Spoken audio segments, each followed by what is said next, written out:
Hi guys, how well is Brexit going?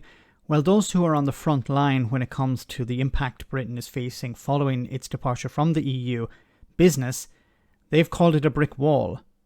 Now, who's saying this? Well, it's the British Chamber of Commerce, and they explained in a report this week about how many businesses are struggling as a result of Brexit. And as we know, this is just the beginning.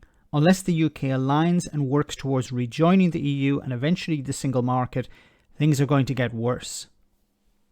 Businesses say that they feel like they're banging their heads against a brick wall over improving trade with the European Union. That's according to research by the British Chambers of Commerce, which says its members are still struggling with the UK's post-Brexit trading arrangements. Now, in a survey, it found more than half of its members were finding it difficult to comply with new rules for exporting goods. They said 45% reported problems with adapting to rules for trading services, and the vast majority, 77%, said the deal had not helped them increase their sales. 77% say that it had not helped. Now, this was sold as a wonderful deal between the UK and the EU. It would boost trade, but obviously it has not helped.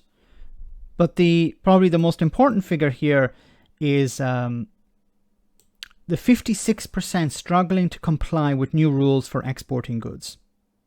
Now, of course, I imagine many businesses who were surveyed, maybe they don't actually export, so they didn't reply to this, or they said, well, I'm not experiencing any problems. Some businesses who are exporting, maybe not to the EU, it's business as usual for them. But those who are exporting to the EU, 56% said they're struggling. This was supposed to make trade better between the UK and the EU. Now, that was what Brexiteers were saying. Everyone on the other side was saying, you're going to put up barriers to trade here. This is going to make trade more difficult. And of course, that was rejected as Project Fear. That was rejected as scaremongering. Of course, businesses would be able to trade with the EU because, you remember, they need us more than we need them. That was the rhetoric from the Brexiteers. Now you have businesses struggling. So what's happening? Well, we've covered so many stories over the last year about businesses who've closed down because of this, businesses who've had to employ staff at a cost that has to be passed on to the consumer, or businesses who have moved operations to the EU. So some businesses are not struggling because they've moved operations to the EU. Some larger companies have just thrown money at the problem, hired the staff necessary to complete the paperwork.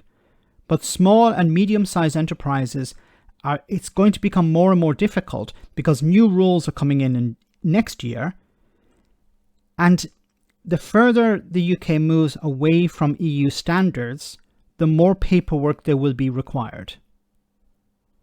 It's just common sense. No amount of belief in Brexit or hope is going to change that. So businesses are struggling. And as I said, until the UK rejoins the EU and then joins the single market once again, things are just going to be difficult.